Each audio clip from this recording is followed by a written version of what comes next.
Boa tarde, meus amores. Como vocês estão? Espero que estejam bem, se cuidando, lavando sempre as mãos, usando álcool em gel. Se precisar sair de casa, olha, usa máscara, tá certo? Hoje a nossa aula de história será sobre o ato da proclamação. E aí, tia trouxe essa imagem aqui desse rapaz bem bonito, né? Dom Pedro II, né? Filho de Dom Pedro I.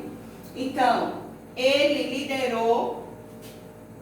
liderava o Brasil, né? A liderança dele durou um bom tempo.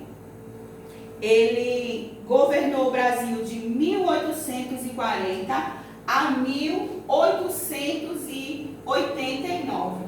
Então, por 49 anos, ele foi o príncipe regente do Brasil, né? Ele foi o rei, ele que mandava no Brasil, né? Como vocês sabem, o Brasil, antes, nessa época de Dom Pedro I e Dom Pedro II, era uma monarquia, onde o poder era passado de pai para filho, né?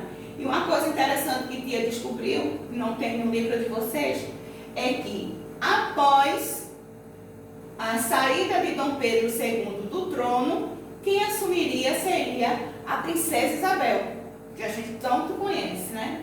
Então, Dom Pedro II, já governando o Brasil durante todo esse tempo, né, ele era querido por todos, mas havia um grupo que estava insatisfeito pela forma dele de governar, autoritário, né, detentor do poder, não ouvia o que os outros falavam, os outros subordinados.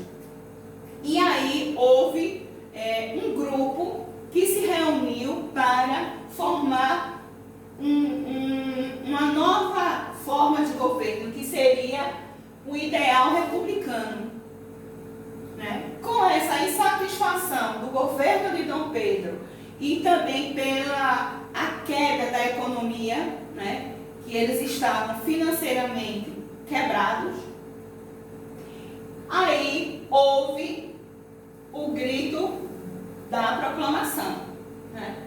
Esse ato aconteceu na praça, né, que hoje é conhecida como a Praça da República, lá no Rio de Janeiro. A monarquia perdeu todo o segmento social.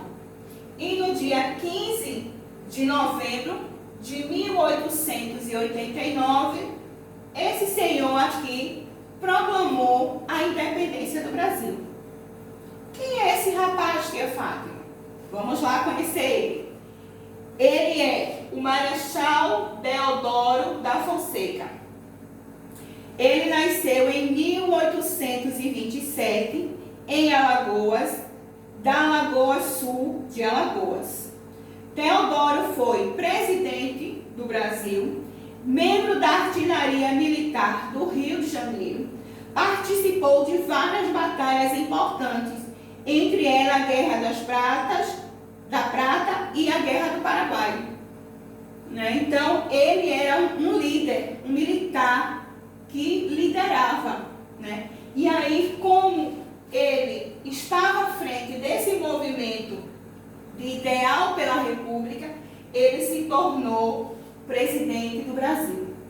E o primeiro ato que ele realizou foi enviar uma carta, né, solicitando que a família real, a família de Dom Pedro, né, com toda a sua comitiva, fosse embora do Brasil. Depois ele começou a instituir os governos provisórios, que foi dividir o país em alguns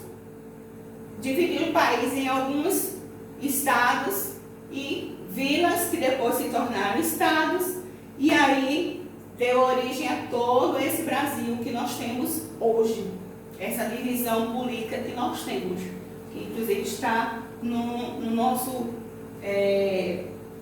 no mapa, não esse daqui, que esse daqui é do mundo, tá? Mas no nosso livro tem do mapa do Brasil. Então, todo aquele mapa político surgiu a partir das divisões que foram feitas com as províncias no governo provisório.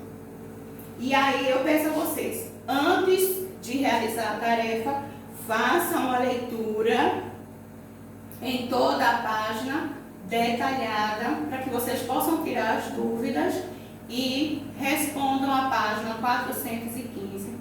E a de casa vai estar lá no grupo para vocês realizarem no caderno, certo? Eu vou pedir para que a tia se aproxime e aqui a gente tem uma imagem atual da Praça da República, que se encontra lá, né, que está no estado do Rio de Janeiro, certo? No mais, a gente fica por aqui até a nossa próxima aula. Beijo!